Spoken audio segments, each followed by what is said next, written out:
Good morning, everyone. Thank you so much for joining us for our presentation today. Before we get started, we just want to go ahead and introduce ourselves so you all can know who it is that you're going to be chatting with, and at the same time, tell you a little bit more about the amazing work that we do at Northwest Youth Corps.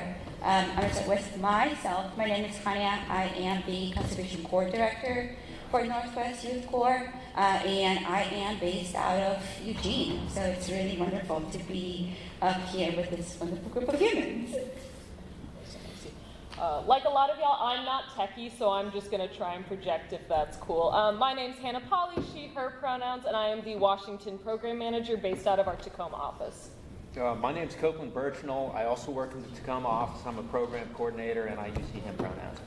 Hello, I'm Ronnie Deckard. I'm also in the Tacoma office, and I am another program coordinator, and I use she, her pronouns. Before we get started with NYC and Northwest Youth Corps, I want to share with you all about Northwest Youth Corps. And the first thing that I will share with you all is that this year is a very special year for us. We are celebrating 40 years of service in the Pacific Northwest. So it's been 40 years of engaging youth, of engaging project partners, of engaging youth in public lands and public spaces, and at the same time living places just a lot better than we're finding them. But this is what this presentation is about. So let's go ahead and get started. Before we jump into chatting about what current day NYC does, let's take a deep dive and go back to the 1930s. So probably the 1930s, a couple of things that will come up to you right away is the Great Depression. The U.S. is going through a very difficult economic time. Lots of Americans without a job. And then the other side of this is that there is an increasing demand that we need to meet because the current administration is very engaged in the outdoors. So that is why President Roosevelt decided to propose and create the Civilian Conservation Corps. The CCC was a program that gave millions of young men employment in the environmental field during the Great Depression. It combined President Roosevelt's interest in environmental conservation and also served as a pathway for youth to serve their nation. Considered by many to be one of the most successful New Deal programs, during its 9 years of service, the CCC planted over 3 million trees. They built trail systems and shelters in more than 800 different parks, which many of them still stand to this day. Without a doubt, the CCC was a key stakeholder that helped shape the modern national, state, and public land system as we currently enjoy it today. It not only helped shape the modern-day park and public land systems, it also shaped the national service movement as we see it today as well. Very likely, you are familiar with the phrase, "we stand on the shoulders of giants." Present day, we have a federal agency that oversees the national service in our country called AmeriCorps. AmeriCorps engages around 35,000 young adults in projects ranging from healthcare to public and environmental advocacy. Northwest Youth Corps is one of those many conservation corps and AmeriCorps programs that fall under this umbrella. Like the CCC camps, one of the things that Northwest Youth Corps takes pride still on, it's in 3 different things. And the first one of these things is service to a cause greater than self. The belief that the work that we do connects us to like-minded individuals who believe in leaving people, places better than we're finding them. Number 2 is the belief that this space is not only to grow professionally, but also personally. Conservation corps are a space that attract youth and young adults from all walks of life. So whether they go on to become teachers, doctors, lawyers, environmental educators, or community advocates, the experience gained during this space will be the key experiences that will hopefully shape their interest in becoming engaged and resilient community members. Lastly, number 3, like the CCC, there was a monetary incentive for those individuals joining that program. So what we do within AmeriCorps is we provide an incentive for our participants to pursue higher education. So each member of the National Service Movement receives an education award that they can use to pursue higher education after their term of service. With decades of experience in environmental stewardship, the Conservation Corps model has proven to be an effective model to help preserve and conserve our public lands. Not only increase public land, but also water and community resiliency. In total, in the nation, more than 14,000 conservation crew members and volunteers work to address the climate crisis. That means helping communities become more fire resilient, many times being the first responders after a catastrophe happens. Together, they have improved more than 3 million acres in our public lands and more than 25,000 miles of trails and rivers improved. That involves removing invasive species, working on stream restoration projects. It is also oftentimes Corps members that are in the front lines, the ones who are providing environmental education, stewardship in our local communities. Working in rural and urban communities throughout the country, Corps members develop into well-rounded individuals who are able to think about what the future is going to look like in respect to the green job sector. The transition to a cleaner, more renewable, sustainable 21st century will be one of the most significant things that our generation is going to be facing. We're currently shaping the generation that will define social norms, public policy, and become at the same time community leaders. So we have talked a lot about national surveys, what this looks like. So I'm going to have Hannah come up here now so that she can tell us a little bit more about what this specifically looks like for our organization, Northwest Youth Corps, current day.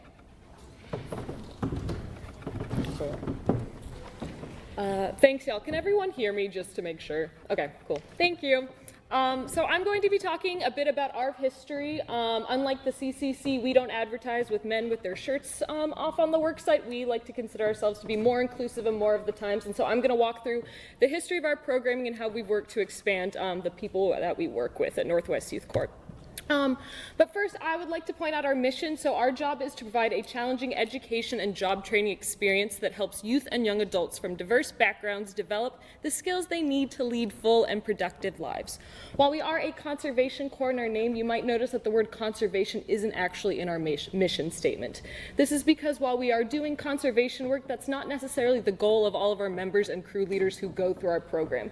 We want to be able to give them that opportunity to get that hands-on experience in conservation work and help them develop that personal experience of stewardship, but we don't expect everyone to become trail professionals when they walk away from our program. We want to make sure that people are really developing themselves in a well-rounded experience, whether that be through doing hand tools, developed recreation, or participating in our education programs. We want to make sure that there's something for everyone and that we don't exclude you just because you don't want to work with hand tools the rest of your life. But where we began. So Art Pope, our founder, in 1982 filed for an article of incorporation. At the time, over 50% of youth were reported to be struggling to find jobs down in the Eugene, Oregon area. So he decided that he wanted to help the job crisis. So in 1984, he purchased a gas station and decided to hire youth. 52 youth showed up to our program. There's a photo of our interior gas station in our first office. And that summer, they got to work on 10 crews. During that time, much of our work was slash piles for the timber and ag industry. So not necessarily technical work, but work that was needed and that no one else wanted to do and we were available for.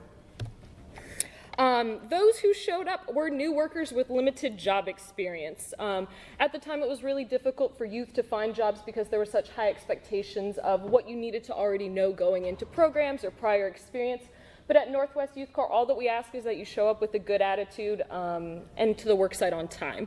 Our only requirement currently is that members have a high school diploma if they are a part of our young adult program, but otherwise, if youth show up, we welcome everyone with all experience. And as you can see, there's some really wonderful faces that first joined us that first summer 40 years ago and trusted us to hand them chainsaws and say, get to work. Over time, our type of work grew. As we continued to work with other partners, they began to understand the idea of our programming and what our mission was in developing job skills. This is one of our first projects. We worked at Silver Falls State Park down in Oregon, where the crew actually built this bridge, and this bridge is still standing today in that park. So as you can see, the slash piles greatly transitioned once they started to understand the basis of our program and saw that we are a youth development program where we want to teach the skills so that we can lead to these higher projects overall at the end. Now, Northwest Youth Corps hasn't been without its setbacks. In the early 90s, you'll see our gas station office actually flooded. We also had a flood this year in our Washington office that we've been able to overcome. So we are always up for the challenge no matter what we might be experiencing at that time. I'm happy to say we no longer are out of a gas station. We are out of a school in Eugene where we also have a charter high school linked to us. So significantly nicer than our origins 40 years ago. But in 1992, our crews actually crossed the Columbia River for the first time and stepped into Washington. They were still fully based out of Oregon at the time, but we were starting to work as we crossed the border. From there, we developed a youth forest camp partnership with Olympic National Forest in 1994. This led to a year-long program that fall where we had 40 people involved in AmeriCorps programming based out of Fort Worden State Park in Port Townsend. So this is where we really started to develop our relationships in Washington and grow in our personal connections.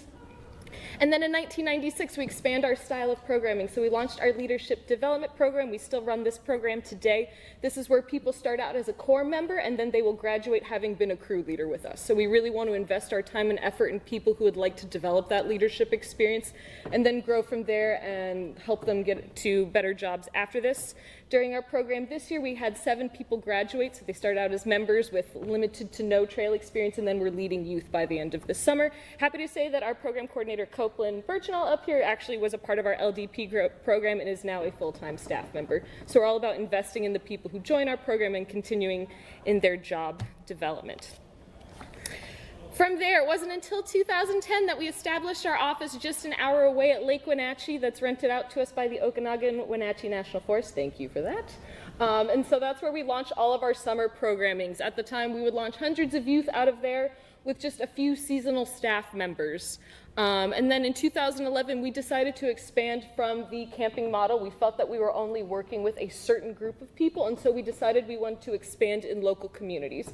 So in our Eugene office, they decided let's work with youth who are just going to show up for the day, so it acted similarly to a summer camp program where they would show up around 7:30 and then go home at 5 p.m. and partake in conservation projects in their own yards. And community parks. This is to help develop that personal sense of stewardship in their communities that are often left with underutilized work. In 2016, we started Idaho Conservation Corps. If any of y'all have been to Idaho, you might know that they're an extremely proud state. So while they do have a different name for marketing purposes, they are connected to us and do the same type of work. We also launched the American Sign Language Crew. So this crew is specifically for youth who are part of the deaf and hard of hearing community, where their leaders are a part of that as well. And then we hire a student in college who is getting their degree in translating ASL. And so this program is to help bridge that gap between making the outdoors accessible to people who have disabilities who might not have always been welcome, and that was started in partnership with Mount Rainier at that time. And then in 2017, we continued to expand our inclusion programming where we launched the nation's first LGBTQ+ Rainbow Youth Program in partnership. So it was really exciting. In the previous year, we had worked with Out There Adventures and expressed our interest in expanding the programming opportunities for LGBTQ members, and so this was our first launch program that ever started. Additionally, in that year, we were really ambitious. We launched our Sound to Summit program, where it's a specific Tacoma-based program where we have our youth partake in community work for 4 weeks, and then in their final week, they had the opportunity to go camp at Mount Rainier, just because a lot of them have never gotten to experience camping before, but have always been able to look at the mountain. That first year, unfortunately, we weren't ready, and we actually did not make it to the camping trip, but since then, we have been able to actually take these members camping. In 2018, we developed our internship program and were able to place members all throughout the 3 states. That led to some direct hiring authority. And then in 2019, we had staff officially move to Tacoma. We designated our very first program manager. This was one of our first full-time staff members to be based out of Washington. When we moved to Tacoma, we worked out of one cubicle at a community center in Metro Parks, Tacoma. And that's where we based all of our programming for the entire state of Washington in that time. And then in 2020, you might have heard of COVID. Even though that happened, we actually still ran crews during that year. We took a couple months off, but we were one of the first conservation corps to be able to launch our crews back out into the field at that time. And we also expanded our rainbow programming to reach young adults as well in partnership with Mount Rainier National Park. That year, we were also awarded Project of the Year by the Corps Network for our rainbow youth programming. And then In 2023, we continue to expand our community programming by doubling the size of Sound to Summit. We now work in the Olympia area as well, and we expand our camping opportunities to Rainier, Olympic, and Mount Baker Snoqualmie for those crews. And now in 2024, this year so far, we've launched over 33 crews throughout the state of Washington with over 250 participants. We've launched a new community program called Urban Community Forestry, which Ronnie will touch on earlier about developing the urban tree canopy. We are awarded Project of the Year for our Sound to Summit program, and I'm happy to say we now have 7 full-time staff members dedicated to Washington programming. And in these 40 years, our legacy, we've had over 28,000 alumni come through our doors and graduate with Northwest Youth Corps. We have put over $41 million into the pockets of our participants who come through, and then we have over 4.45 million hours of service under our belts. And now I'm going to have Copeland come up and talk about our camping and internship programs at Northwest Youth Corps. Thank you. So yeah, first we're going to be talking about the Conservation Internship Program. The Conservation Internship Program is another one of the Northwest Youth Corps' pursuits to bring more young people into the field to learn directly from federal and state land managers. Last year we had 131 individual placements, resulting in 16 direct hire authorities and 12 alumni converting to permanent positions with federal partners. There were also 18 Public Land Corps hiring, 13 NPS, 14 United States Forest Service, and 1 Army Corps of Engineer locations. So a really wide range of locations and people that we were working with. And we are expanding heavily into our internship program with the Washington Department of Natural Resources at the moment as well, which is very exciting. 3 of those placements were one was with Mount Rainier, and in the state of Montana, or state of Washington, some of the placements included a volunteer coordinator at Mount Rainier, who during the summer oversaw the work of 1,500 volunteers in the park. Another one was a bilingual intern at Hanford Reach Interpretive Site, whose job it was to research the impacts of the nuclear research there on neighboring communities, many of which are Spanish-speaking. Finally, we had an intern placed at Bainbridge Island Japanese American Exclusion Memorial, there to help visitors learn about the injustice levied against the Japanese Americans during the Second World War. This is a photo of Midori, one of our interns who was working at the Minidoka Internment Camp Interpretive Center. So yeah, it's a really exciting program that we're engaging in. It's a great way to get people into that next step where they're directly learning from those land managers and they're seeing what life is like in those offices, in those ranger districts around the 3 states. So on the topic of our camping crews, the Camping Crews NYC sends into the field each year vary widely in both age and duration. On one hand, we have our youth crews, who are NYC's bread and butter, which cater to people ages 16 to 18 and go into the field for 5 weeks. On this schedule, there are 2 sessions of youth crews each summer, meaning that we are able to send over 24 camping crews into the field each year across the 3 states. Our young adult crews are for conservation crew members above the age of 19, and these crews stay in the field for 10 weeks. Smaller than youth crews, these 6-person teams are active between early March and mid-November every year. In this photo, we have one of our Rainbow Crew young adult members speaking with a project partner at McClure Rock. I was actually able to work on this project with them. We were carrying rebar up the mountain in order to fence off meadows to protect them from overuse by the public. Ever since 2020, there's been an explosion of appreciation for these places, but we need to make sure that those alpine meadows, which are very sensitive to disturbance, are still being protected. We ended up pounding rebar through 4 or 5 feet of snow to get it down to the dirt. It was a lot of fun. These crews, be them youth or young adult, launch from their respective states' headquarters at the beginning of each season. In the state of Washington, they launch from both Tacoma and our field office at Lake Wenatchee. After a short orientation where they learn about NYC, our protocols and our policies, they head out with their crew leaders to attend training on how to use the tools and equipment we issue them before they begin their schedule of conservation projects. And, you know, as we've said before, like, this is a wide range of projects that we engage in, anywhere from trail maintenance to fuel reductions to rebar and helping the hoary marmots of Mount Rainier. We really do it all. So, and then also on another note, for our young adult crews, we operate in the spring, summer, and fall. And then we have multiple additional types of crews down in Oregon as well. So it's a charcuterie, truly. And then on the inclusion programming side, here at NYC, one of our main goals beyond pursuing conservation work across the region and teaching young people the skills they need to pursue their passions is the diversification of outdoor conservation spaces. Historically, conservation work has been a predominantly white and male line of work and has not always reflected the diversity of our nation's people. A key element of our commitment to diversity, equity, and inclusion is fielding single identity inclusion crews and internships to support communities historically underserved in the outdoor space. By diversifying the people who invest themselves in the work, we are creating more passion for the protection and restoration of the world around us. So these 3 photos, 2 of them are from the Rainbow crew that we station at Mount Rainier for the entirety of their season.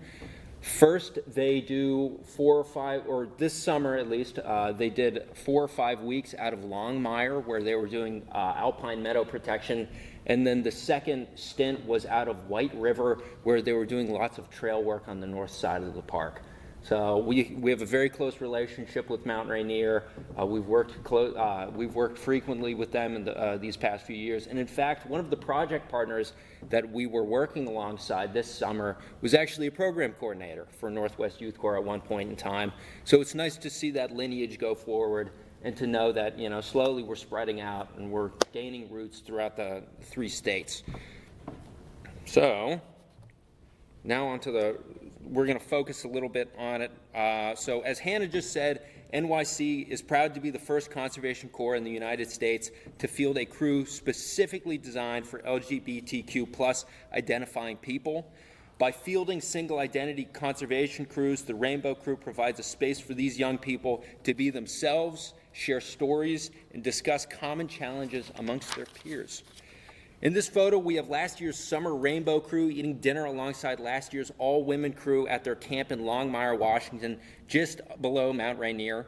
These programs give participants an opportunity to learn and develop skills alongside peers and crew leaders with whom they can relate. Corps members can feel supported and empowered in expressing their true selves in a way they might not experience on an open enrollment crew. These programs also help to integrate the identities of these members into the larger environmental movement. So on the left, we have 2 young adult crews, and then on the right, we also have our youth Rainbow crew. We were able to send out two crews this season, just alongside all open enrollment crews, and they were also stationed out Mount Rainier for a time, although they bounced around a little more as well. So now we're going to be getting into a day in the life. So this is a typical standard day for one of our young adult crews or youth crews in the field as well. So typically we're getting up at 6 a.m., waking up, eating breakfast as a team, making lunch, getting ready for the day. Typically we do something called a shotgun. So, you make 12 or 15 PB&Js at a time, get them all in the bag. It's a great time. During the summer, we might even be waking up a little early, maybe even 4 or 5 a.m. sometimes, depending on how hot it might be that day, so that we can make sure our teams are safe, hydrated, out of the heat when they need to be. So then we have a 7 a.m. start for the workday with a stretch circle and a safety brief where we talk about the hazards that might be posed, be that heat, snags, animals, the public, whatever that might be. And we're also making sure that the hamstrings are nice and loose for that day so nobody's getting too bad of cramps.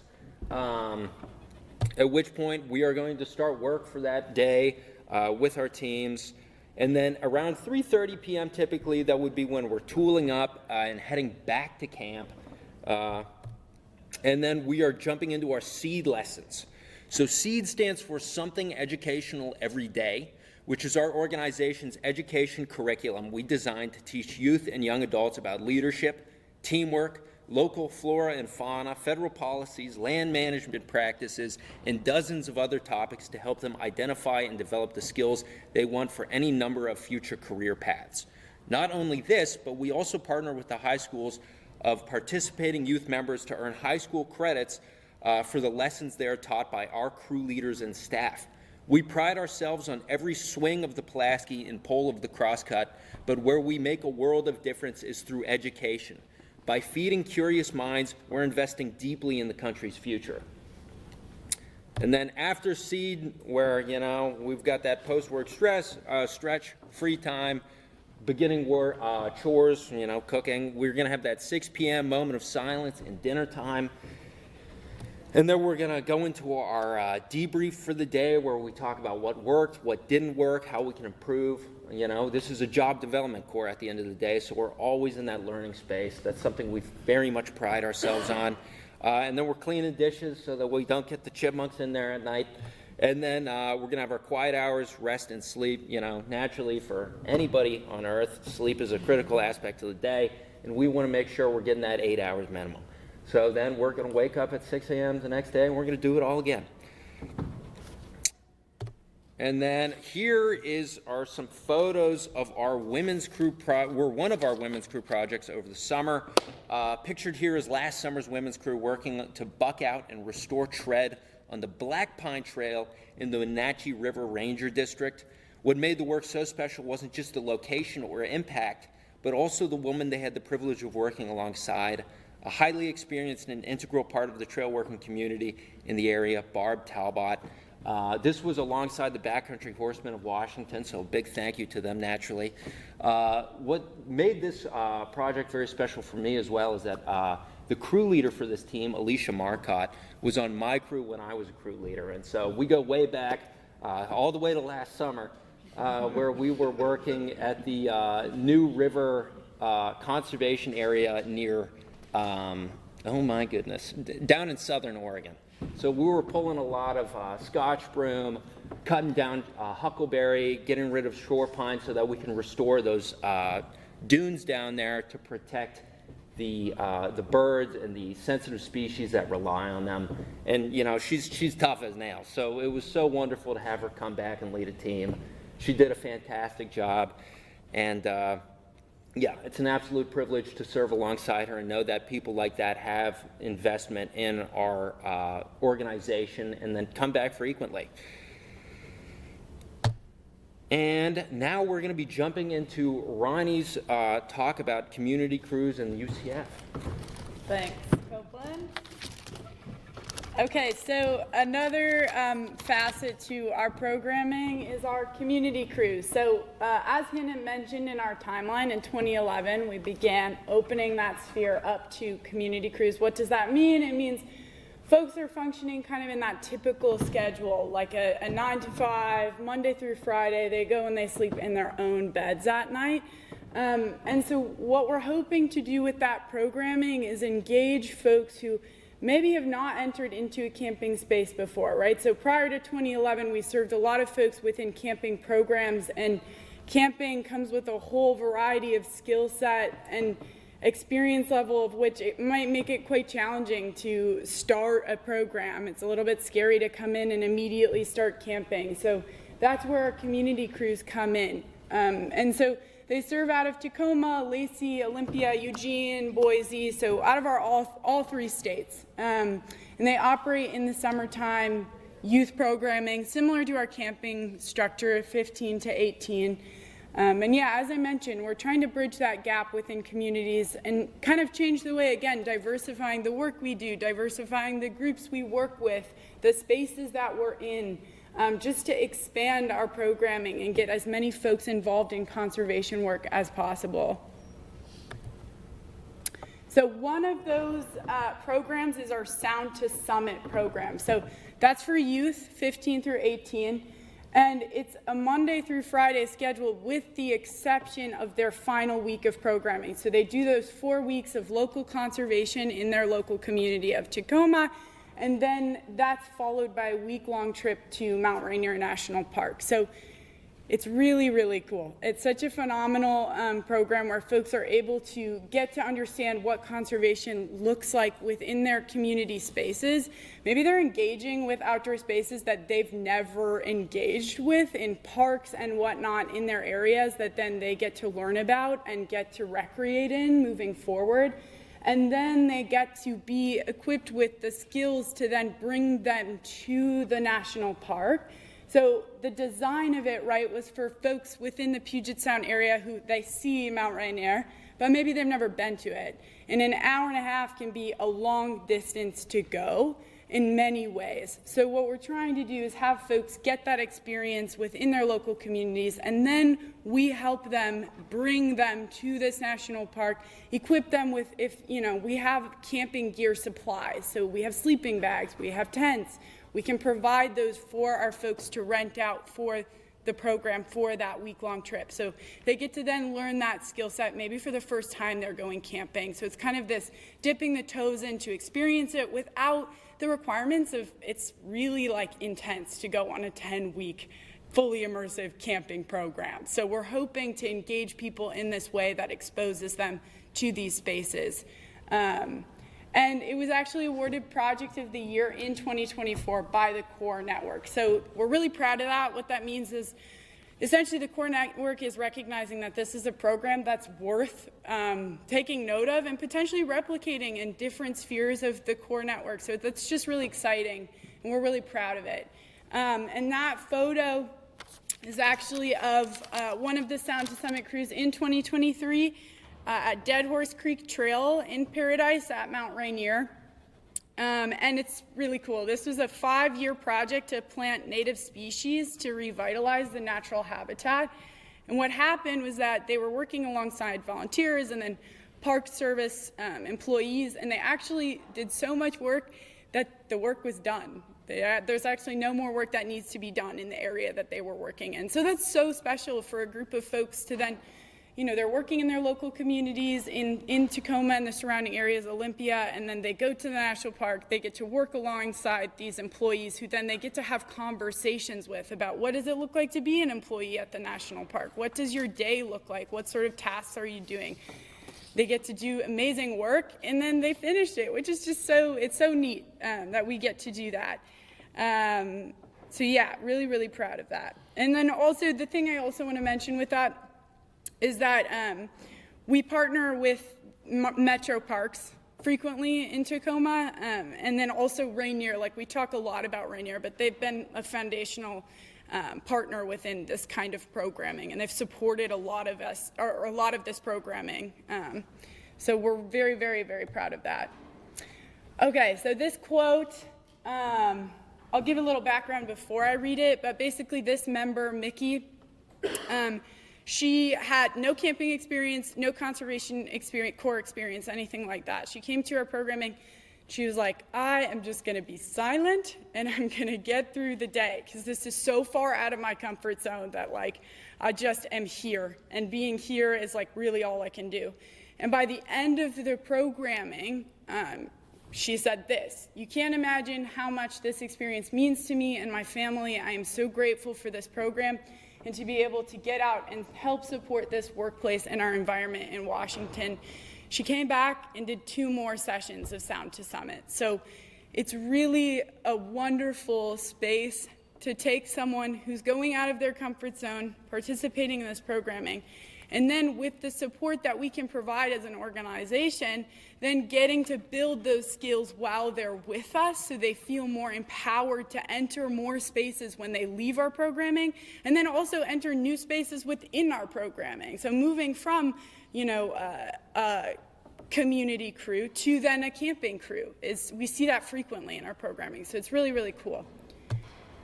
So then another part of our programming, of our community programming, is our urban community forestry programming. So what is that?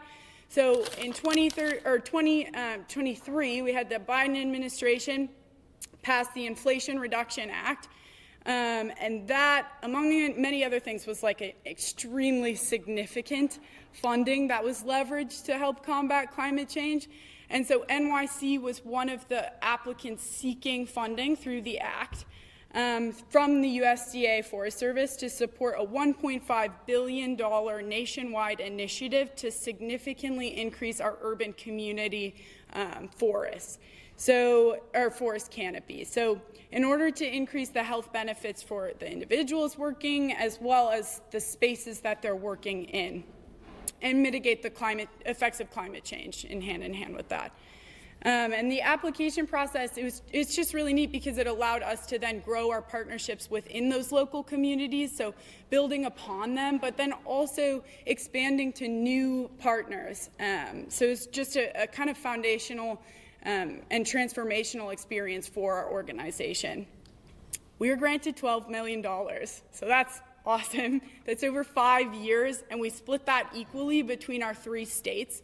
What that means is that we get to run this programming spring, summer, fall for 5 years, which is really cool. It was a highly competitive grant, and it's the largest grant that our organization has ever received. And we are in our first year of that programming. So it's really exciting. In March of 2024, we launched our 5-year mission. And we launched with 185 youth and young adults serving on multiple UCF crews over the course of the year, again, designed to create vibrant urban spaces. So, like if you look at Tacoma and you look at where is the urban forest, where is the canopy, it's in more affluent areas. And it's very, very clear when you look at a map. And so the areas that these folks are working in are often socioeconomically challenged areas. So that's a very important part of this grant and the places that we're serving.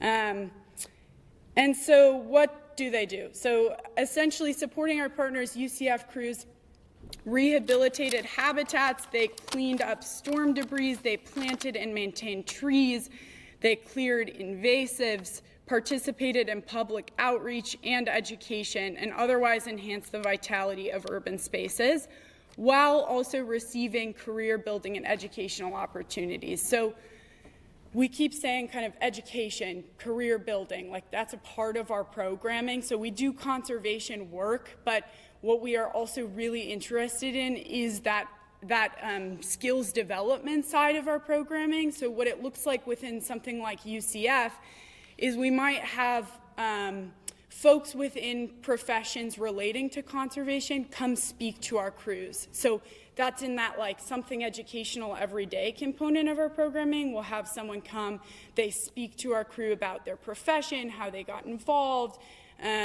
what their day-to-day looks like, right? Because these folks can come from a variety of backgrounds, some with a lot of educational background in a traditional institution, some with none to little, right? So what we're doing is we're hoping to engage people in all of these different pathways, such a variety of ways in which they can start their career or grow their career.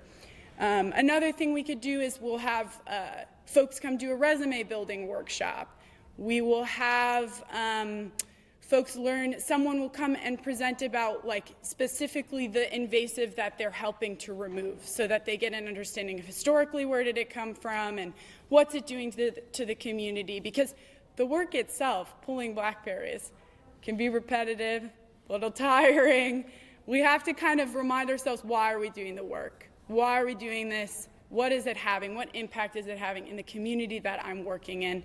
And so that component of our programming is really important, and we put a lot of emphasis on it. Last week, our UCF crews, they were doing work at the Tacoma Community College, and then on Friday, we had them do a tour of the college and learn about some of the programming in more like 2-year programs, so more accessible programming often. What are some of the scholarships that are offered at the institution, those kinds of things. So just really understanding the spaces that they're working in, what are the resources that are in their cities, and what can we do to connect them as much as possible. And the last thing I'll say about that is also our members come in with a variety of different interests, sometimes oftentimes not conservation related. And we really want to honor those interests. So we want to get as much of an understanding of what each individual part of our crews is intrigued by or interested in, and then we want to try and build upon that. Find folks, if we don't know the knowledge, find folks who do, and have them come and meet our crews.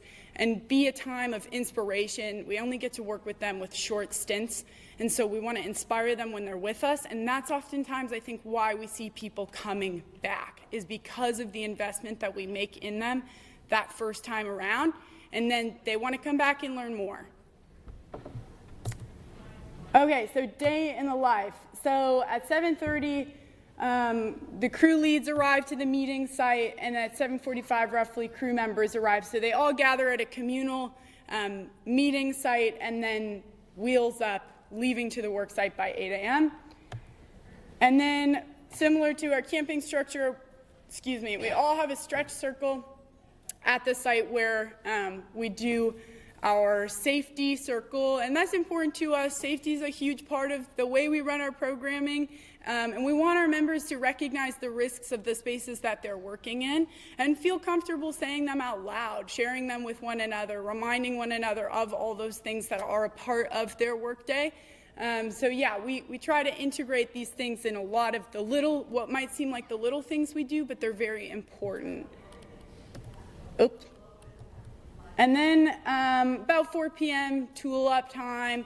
There's a seed lesson, which is, that speaker or something educational, essentially. And then they'll head back to that communal meeting location. And for youth, parents might pick them up. Young adults, they're going to head home. And then they'll do it again tomorrow. The thing I want to mention here is we have folks that live in a variety of different places around Tacoma, and their commute times to that central location can be hefty.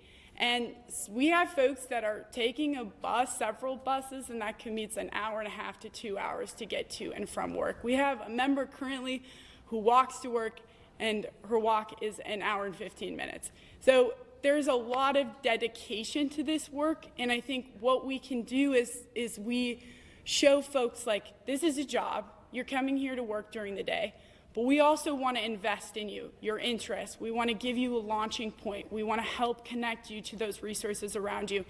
That's what makes that commute time worth it. That's what makes kind of that before and after work and that exhaustion worth it. So these are 2 photos of some of our UCF crews. They were working with Metro Parks. And these are, actually I wanted to mention the photo on the left. That is Mary and Bella, and they are in their 2nd year with NYC, and they actually are some examples of folks that transition from those Sound to Summit crews to then working for our UCF crews.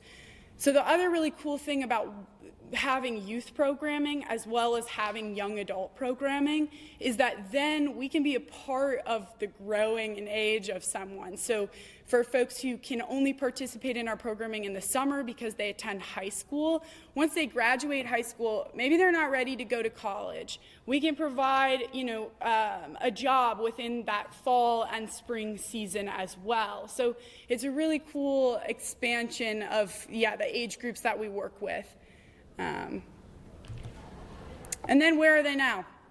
So we have folks spread out all over the state of Washington, and these are just a few examples of so many. But I'll read these off. So we had a spring 2023 cultural resources intern who's now full-time with NPS at Klondike Gold Rush National Historic Park. Summer 2023 young adult rainbow crew lead now works for NPS at Mount Rainier National Park. That's actually a separate human from the one that Copeland mentioned earlier, who also worked with us and now was overseeing NYC crew working at Mount Rainier. And then summer 2023 young adult member became a soil scientist for USDA after their crew. Fall 2023 young adult member received a year-long internship as a stream monitor and is now a youth crew leader themselves for the Student Conservation Association. And then spring 2024 UCF member who's now working as a recreational specialist with Metro Parks of Tacoma. So that individual, Kinsey, is right there. And Kinsey is actually, the fun thing is last week, our ECF crew, she was overseeing them as an employee of Metro Parks and lining them out for their work. And the crew lead for that crew was a member on the crew that Kenzie was on. So there's all of these connections, and not only is it fun for then the member who becomes the lead to then see another member out at Metro Parks, it's also all the members are seeing that. They're like, oh, you got this job with Metro Parks because you did a UCF crew and you made a connection through the partner in that way. So their emails can seem scary, applications are scary. What we can do is then expose them to those people themselves so they can have those interactions on the work site. And yeah, it just kind of streamlines and expedites that entry into these jobs.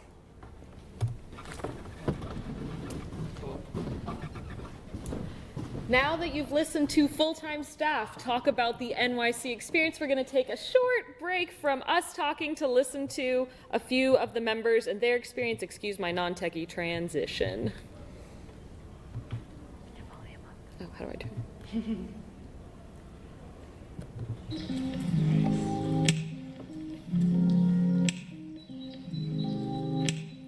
My name is Isa Morales, and I've been doing Northwest Youth Corps for 4 years. This is my 7th session. Northwest Youth Corps means everything to me. I grew up doing this program, and it's really shaped me to be the person who I am today. One piece of advice that I would give a new crew member would be to never give up, because I know my first time at Northwest Youth Corps, I felt very challenged, especially as a young kid, being away from home for the first time. And it definitely feels like you want to give up at some points, but I didn't. And working through those challenges and struggles that you face just makes you a stronger person in the end.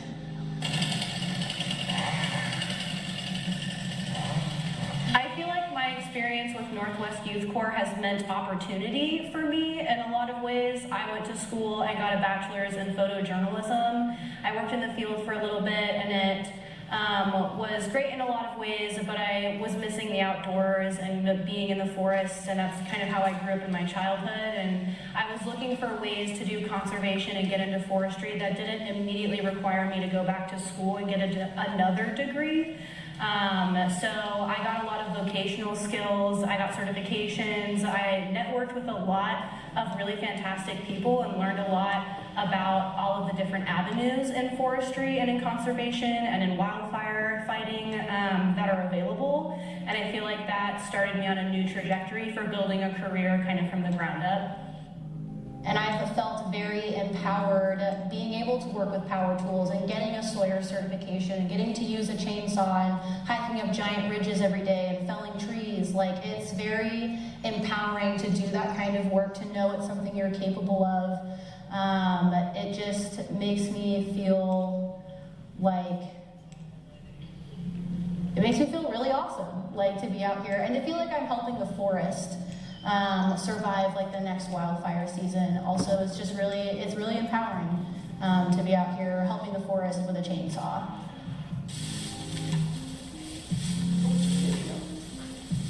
I was an interpretation and education intern. I got to write an educational program for the public. It was all about Western red cedar and all of its traditional uses.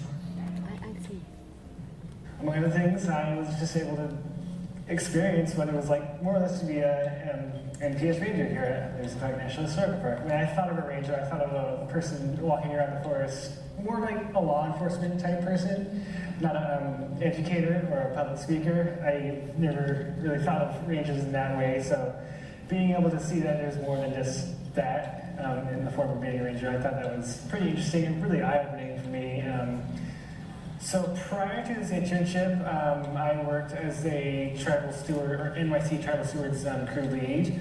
And we were actually able to work here at the park for about 2 weeks, and this is where I got introduced to some of the visitor center staff, some of the resource center staff, and just being out here, being with NYC really helped me open my eyes to what I wanted to do with my life.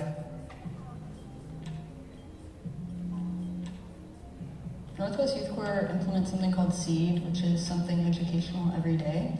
So we try to do like environmental stewardship or lessons that are relevant to what we're working on. So we just did one that was about trail building ethics.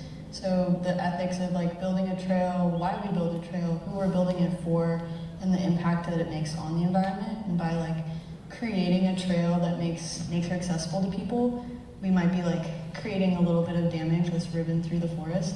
We're preserving everywhere else where people, you know, they'll stay on the designated trail, and then can, by making those areas more accessible to people, they'll develop a passion for nature and like want to explore more, and that's really cool.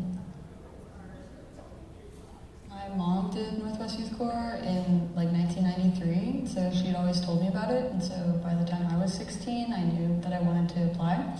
And then I ended up doing 3 more sessions as a youth, and then I did the backcountry leadership program in Idaho, and just like developed, I've always been passionate about the outdoors, but really developed a passion for Northwest Youth Corps' program, like their environmental stewardship, community, environmental education based, like those are all things I'm really passionate about.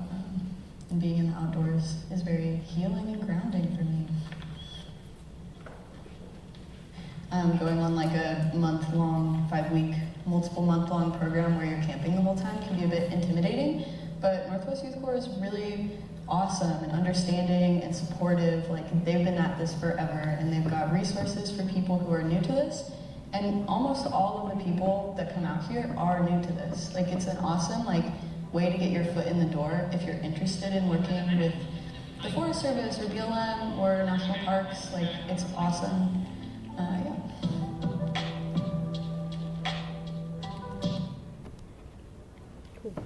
Yeah. Overall, I'd just like to say that like Northwest Youth Corps, along with other conservation corps, have greatly expanded our programming and our ability for people to get outside since the conservation corps was first started in the 1930s. And I'm really excited for where conservation corps in general are going to continue to grow and be able to expand our next generation of environmental stewards in a way that accepts everybody for the skills that they come with and who they are as people. So thank you for listening to us talk about Northwest Youth Corps and the conservation corps experience.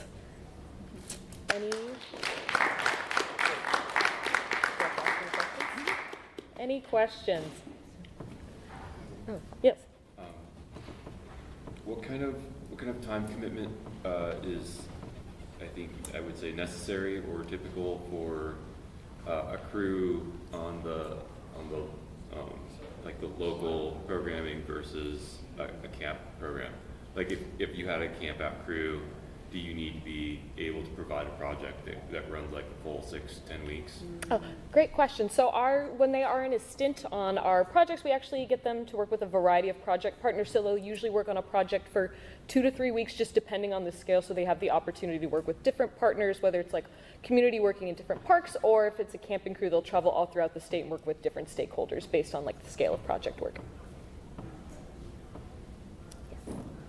Yeah, great presentation. I love that your roots are from the Conservation Corps. I'm not that old, but you know, I've seen a lot of that work throughout the nation, and I just think that's a great starting point, a great program. Are you guys still affiliated with AmeriCorps? Yes. So do your members, then they get associated with AmeriCorps? Okay, that's great. And I'm with the State Park Commission, and have you done any work in Washington State Parks? We've not in recent years, but we would love to this year. Well, there are some close to Tacoma. Yeah. Oh, the first question was if our members are provided or a part of AmeriCorps. So all of our young adult members and half of our leads do receive AmeriCorps education stipends through Northwest Youth Corps. Great. And the second question is about any work done in Washington State Parks as opposed to the national parks. Mm-hmm. And I was just mentioning that there are several within a decent radius of Tacoma that I think could obviously benefit from what you do, but also support what you do. And any leveraging both ways is a wonderful thing. And congratulations on that grant. I mean, that's just awesome. And that'll keep you going. And then do you get you have donations also, is that the other funding source? And do agencies fund you as well? Correct. We are a fee-for-service program. That is our model. So a partner will pay X amount of money to have one of our crews. That'll be for 1 week up to, we have had partners down in Eugene that have a crew for the entire 10 weeks of the program, for example. So that's our model. Mm-hmm. Yeah. Very good presentation. Thank you.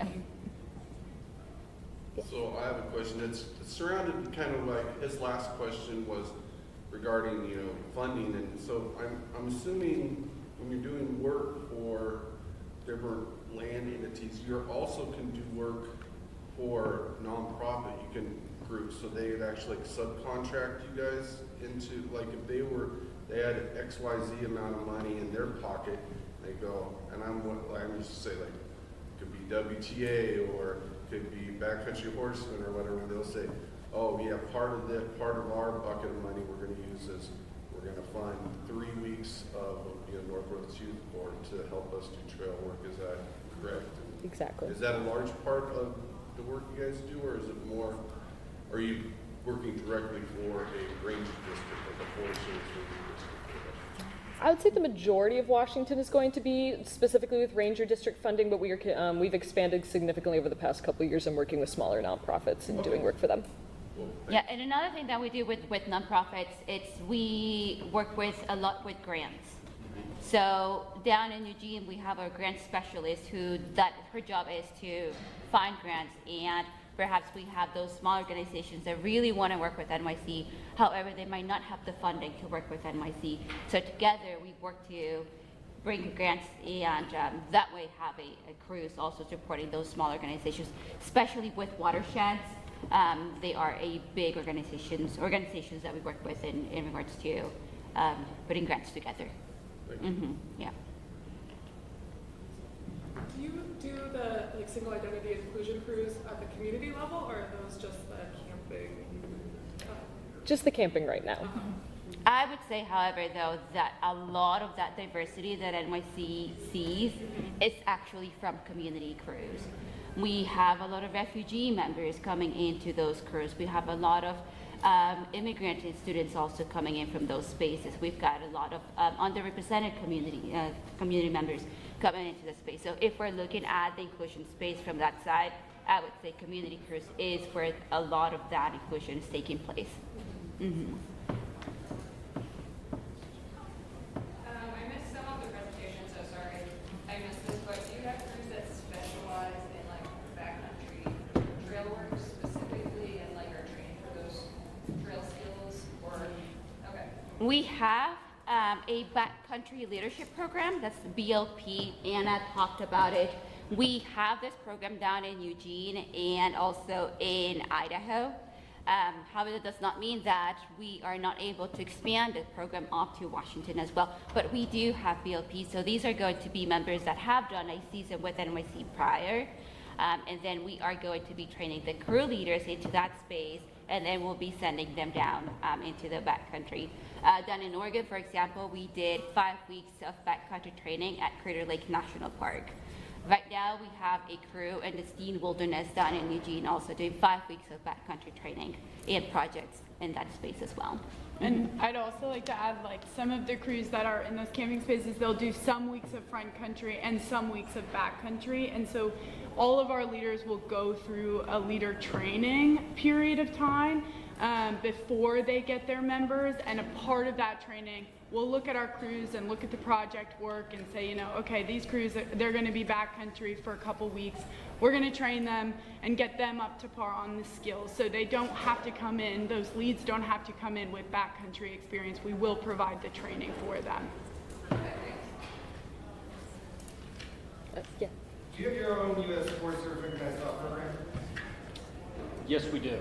You do? Yes. Cool. It's actually the largest non-federal chainsaw program in the Pacific Northwest. Very cool. I also heard that recently several core programs have seen sharpish declines in recruitment and retention. Do you have any heads or comments about say that one of the things that we see is there's a lot of options. Yep. So there's people going here, there, everywhere. And then the other thing is that we also just have this new climate core that came out. Therefore, there's a lot, once again, a lot more options where people can join. And then we've got internships that they can be part of. We've got conservation cores. We've got the climate core. We've got different programming that own schools are offering as well. And I would say, however, that with retention, one of the things is, as we have been chatting in these presentations, is involving people that perhaps don't see themselves represented in the outdoors. So I would say the other side of that is, from our side, is how is it that we can engage those individuals who, there's so many out there that, and once again, thinking about this community cruise, there's so many individuals that perhaps might not see themselves involved in this full-on camping. However, the first step, I would say, is engaging them in that day-to-day conservation so that then they can see us too. I now feel comfortable enough to jump into this camping for 1 week, then camping for 5 weeks, moving on to camping then for 10 weeks, and then perhaps leading on a crew afterwards. So I would say yes, we definitely have some retention and at the same time difficulty hiring to fill full crews.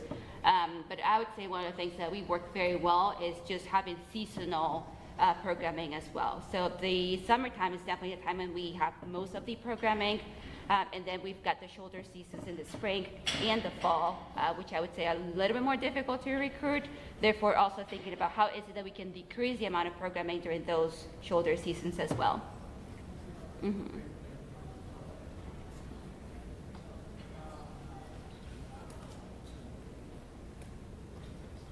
Okay. All right. Thank you.